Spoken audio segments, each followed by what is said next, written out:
안녕하세요. 배구도사입니다. 여자 프로배구를 대표하는 아웃사이드 히터 표승주가 은퇴를 선언했습니다. 그런데 이 은퇴 어딘가 납득이 되지 않습니다. 단순히 나이가 찼기 때문도 부상이 커서도 아니기 때문이죠.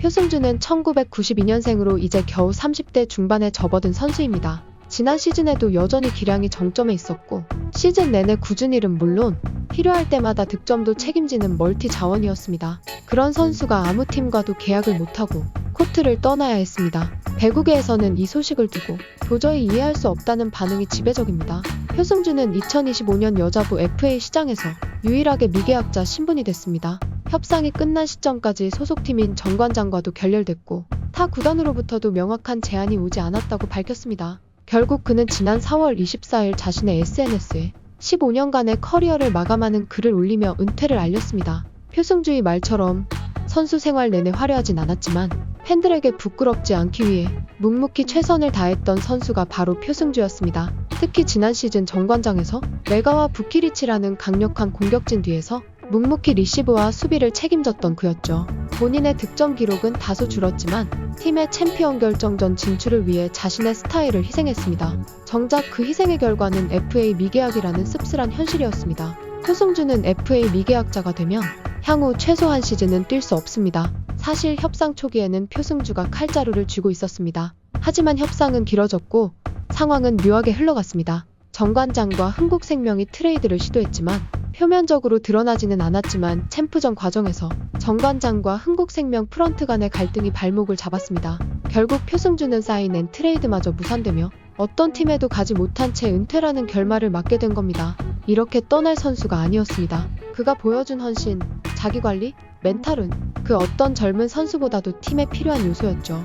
이대로 FA 제도가 유지된다면 제2, 제3의 표승주가 나올 수 있다는 우려도 커지고 있습니다. 선수의 희생을 당연하게 여기고 시장의 구조 안에서 방치되는 현실이 반복된다면 한국 여자배구 전체가 흔들릴 수도 있습니다. 표승주의 은퇴는 단순한 한 선수의 결단이 아니라 배구계 전체가 다시 돌아봐야 할 신호탄입니다. 정관장에서 챔프전에 처음 진출한 표승주는 누구보다 간절했고 마지막까지 투혼을 불살랐습니다. 부상을 안고도 1차전부터 5차전까지 전 경기를 뛰며 팬들에게 큰 감동을 안겼죠. 그런 선수가 FA 미계약자로 남고 은퇴를 선언한 상황은 그 자체로 배구계의 경종을 울리고 있습니다. 사실 표승주를 원하는 팀이 아예 없었던 건 아닙니다. 하지만 FA 보상제도가 발목을 잡았습니다.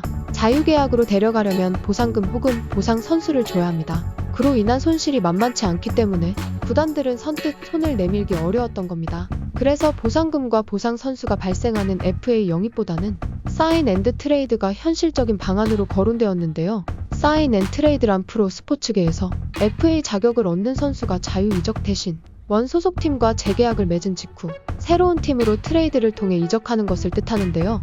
FA 자격을 얻는 선수는 보상 규정 때문에 FA 계약을 통해 이적하는 것이 곤란해지는 경우가 종종 발생하는데요. 보상 선수란 자유 계약 제도에 의해 타 구단으로 이적한 선수의 반대 급부로 보상의 형태로서 원 구단이 선택하는 타 구단의 선수를 의미합니다. 이때 FA 제도의 보상 규정을 회피하기 위해서 FA 자격으로 자유 이적하는 대신 원 소속팀과 재계약을 맺은 직후 트레이드로 이적하게 하는 것이죠. 하지만 여기서 또 문제가 생겼습니다. 정관장과 흥국생명 간의 프런트 갈등 때문이었죠. 챔프전 3차, 4차전이 펼쳐졌던 정관장의 홈구장에 흥국생명이 우승 세레머니를 위한 통천 설치를 시도하자 정관장 측이 강하게 반발하며 양측 관계는 극도로 냉각됐습니다. 그런 불편한 관계가 계속해서 이어졌고 결국 표승주를 데려가려던 흥국생명도 포기하고 다른 팀들이 제시한 트레이드 요구도 정관장이 수용하지 않았습니다.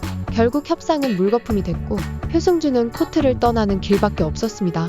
그동안 표승주는 FA 시장에서 유독 대우를 받지 못한 선수였습니다. GS칼텍스에서 첫 FA 당시 잔류, IBK기업은행 이적 후 두 번째 FA도 잔류, 이소영 보상 선수로 정관장에 오게 된 세 번째 FA, 그리고 마지막 네 번째 FA에서 은퇴라는 결말을 맞이한 겁니다. 공격과 수비를 겸비한 선수임에도 FA 시장에서는 번번이 불운을 겪었던 겁니다. 그 이유 중 하나는 시스템의 문제였습니다.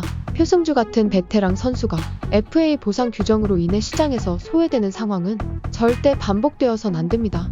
김연경도 자신의 SNS에 입장을 밝혔습니다. 조금 더 좋은 환경이었다면 표승주가 배구를 더 할 수 있었을 텐데 너무 아쉽다는 글이었습니다. 선수들을 위한 제도가 필요하다는 김연경의 말은 결코 과장이 아닙니다. 표승주의 은퇴는 단순한 개인의 선택이 아닙니다. 구조적인 제도 미비와 프런트 간 불협화음이 만들어낸 불행한 결과입니다.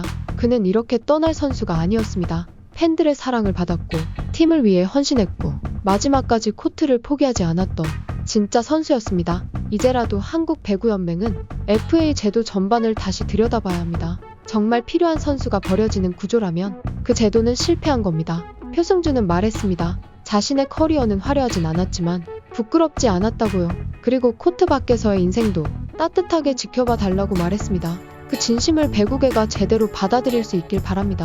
다시는 이런 은퇴가 반복되지 않도록 지금이야말로 제도를 바꿔야 할 시간입니다. 오늘 이야기는 여기까지입니다. 앞으로도 더 깊이 있는 배구 소식으로 찾아뵙겠습니다. 구독과 좋아요는 큰 힘이 됩니다. 이상 배구도사였습니다.